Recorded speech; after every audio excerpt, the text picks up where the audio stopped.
finally mga paps, nandito kami sa Surigao Airport at makakauwi na kami. Kaptan, let's go! Makakauwi na kami sa wakas. Time check tops 4:26 ng madaling araw. Nandito kami sa ticketing booth ng Evaristo & Sons para bumili. Ito, nakabili na kami ng ticket.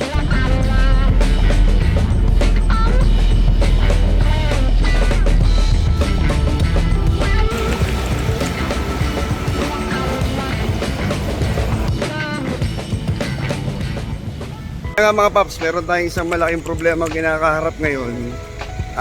Na-cancel yung flight namin pabalik ng Manila from Siargao. Ang mangyayari kasi, nag-declare yung na-cancel, tapos yung available flight from Siargao to Manila is March 26 pa. March 17 pa lang ngayon. Anong gagawin natin?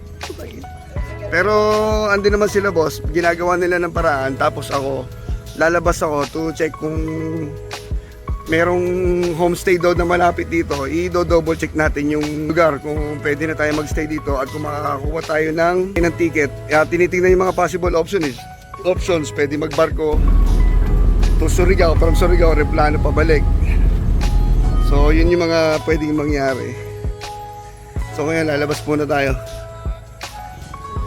First time nangyari to. Hindi ko rin alam kung sa akin mangyayari to ako mag-isa. Hindi ko alam kung anong sunod na mangyayari. Initial na plano pala sa pag ganito, mga ganito nangyayari.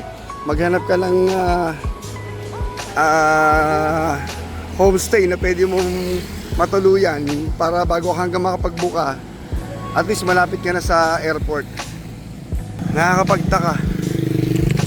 Hindi naman umuulan pero merong something nung una kasi nagde-declare sila na overbook. Tapos nag-o-offer sila ng 10,000 worth of voucher kung sino yung gustong mag-giveaway na hindi na tumuloy ng flight. Tapos last 2 minutes, sabi nila malakas ang ulan. Pero hindi naman. Ito yung tinuturo sa akin ng gwardiya sa airport, itong Bacau bed and breakfast dito sa Siargao.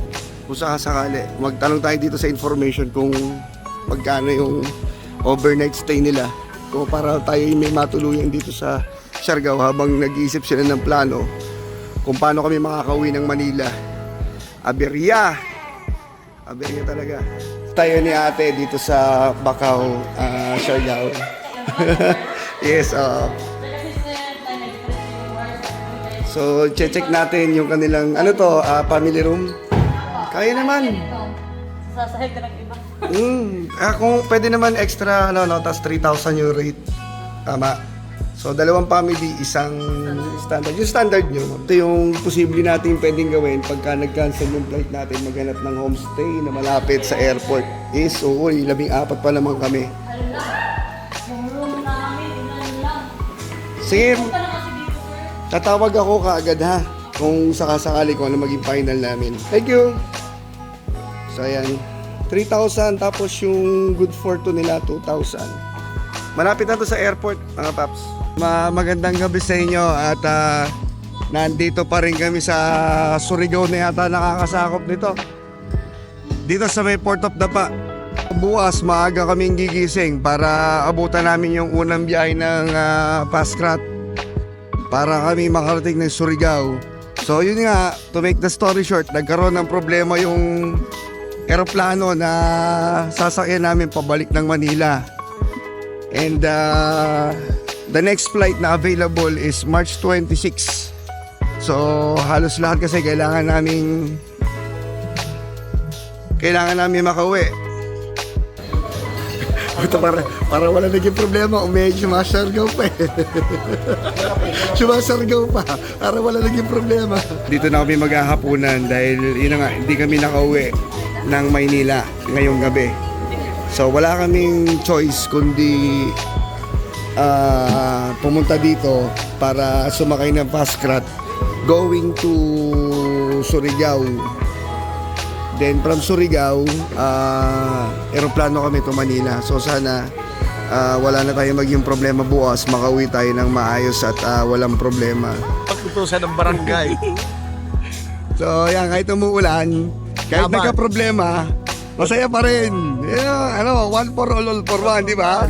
Puta, delayed flight na, cancel pa. Umuulan pa. Ngayon talaga. Pero at least, kahit nagkakaroon ng problema sa biyahe, Masaya. may paraan at may paraan eh. Nasa sa inyo na lang kung saan nyo, kung paano nyo i-handle yung stress sa ganitong klaseng problema. Ay kasama ko pa rin si Boss Dudes. Nandito kami sa Babes Grill. Ma-order kami ng, anong isda to, te? Ito, sir. Simpikan. Ano yun? Sa Tagalog? Yung istang mahaba. Ganun. Baka parang ano yan, parang yung Blue Marlin, de? Yes po. Ayun, Blue Marlin. Dining lang, sir. Dining. So ang isang piraso nito is 280. Ito, 280, di ba?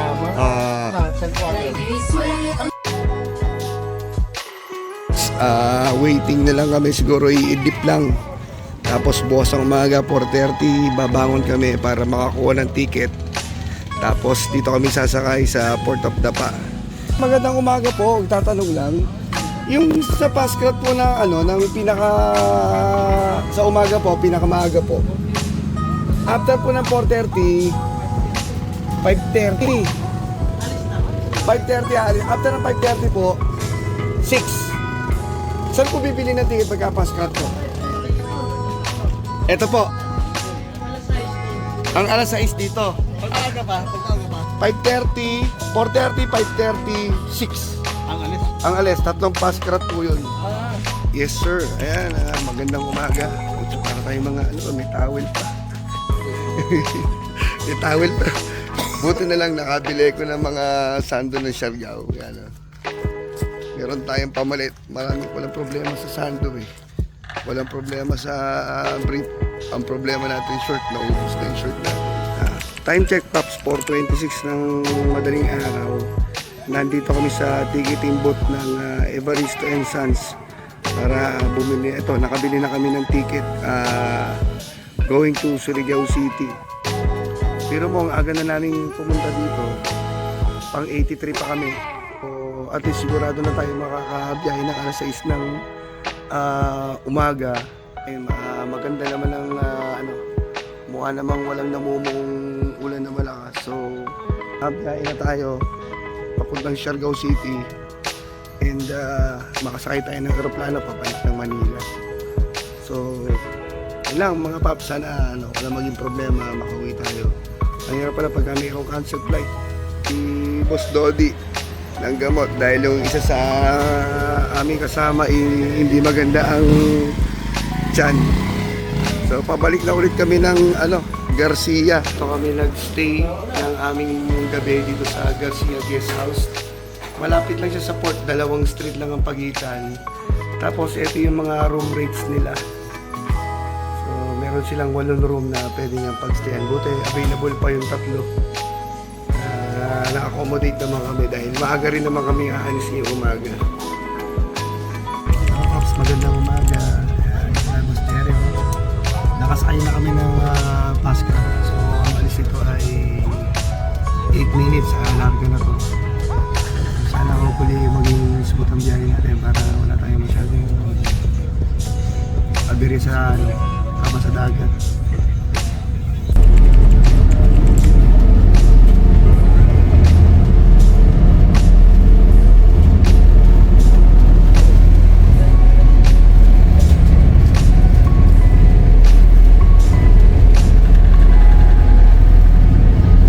Maalo, nasa gitna na tayo ng open. Yung nasa right side natin ng dagat is Dinagat Island. Itong portion na to.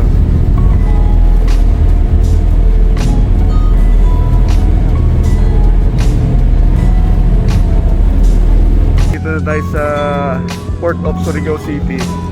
Naantay ko lang si Kuya Hill. Ang aking Kuya Hill.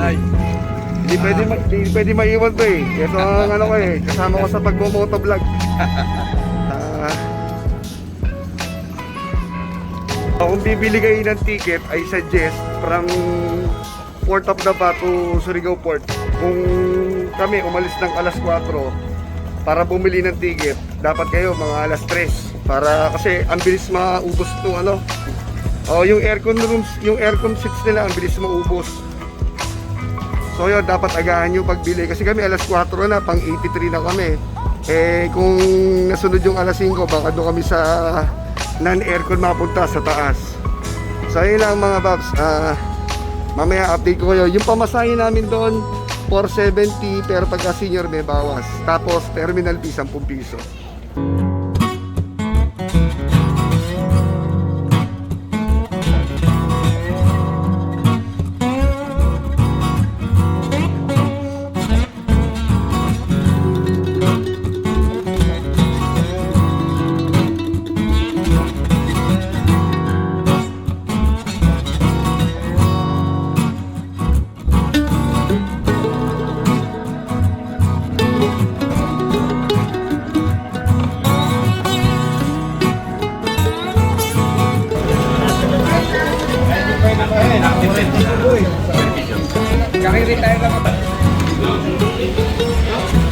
Dito tayo nga kumakain. Tingnan nyo kung ano nagumilo namin for today.